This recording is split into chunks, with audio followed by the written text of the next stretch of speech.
Ensuite, les exportations du Venezuela proviennent à 80% du pétrole, c'est dire le niveau de dépendance du budget. L'économie est restée peu compétitive, hors secteur pétrolier, contraignant à de fortes importations. Elle a conduit à l'émergence de monopoles d'État dans l'industrie, ce qui a favorisé le clientélisme et la corruption. En 1982, la crise économique qui se dessine à partir de la chute des prix du pétrole et l'accroissement de la dette extérieure en 1983 se transforme en crise politique. Augmentation de la pauvreté, des inégalités sociales, corruption. Les partis au pouvoir depuis 1958 sont discrédités, ce qui conduit en 1998 à l'élection à la présidence d'un ancien militaire qui s'appelle Hugo Chavez.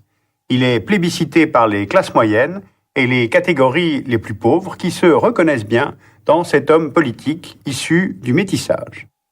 Alors Chavez lance un projet de refondation de la nation qu'il nomme Révolution bolivarienne, s'appuyant sur le passé glorieux du pays, incarné par Simon Bolivar, libérateur de l'Amérique latine du colonisateur espagnol.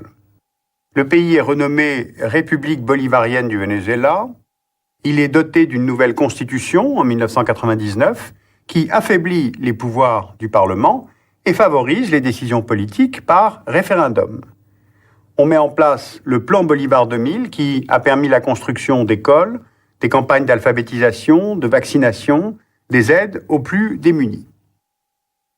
Au niveau international, il se présente en leader des pays en développement, en digne successeur de Fidel Castro, mais légitimité démocratique en plus.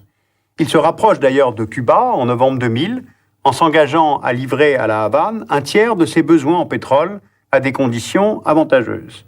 Il visite Saddam Hussein, la Libye de Kadhafi, ce qui évidemment plaît assez peu à Washington. Car la politique de Chavez est marquée par une opposition assez nette aux États-Unis, notamment au sein des Nations Unies. Par exemple, le Venezuela se prononce contre la guerre en Irak en 2003, tout en poursuivant bien sûr ses livraisons de pétrole aux États-Unis.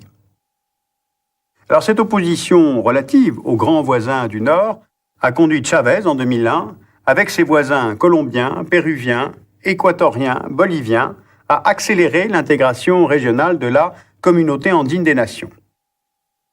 Or, la complaisance de Chavez vis-à-vis des guérillas colombiennes, des FARC, qui trouvent refuge au Venezuela, a rendu évidemment difficile les relations avec le voisin colombien et bloqué toute avancée concrète. Alors on le comprend, le bilan est mitigé.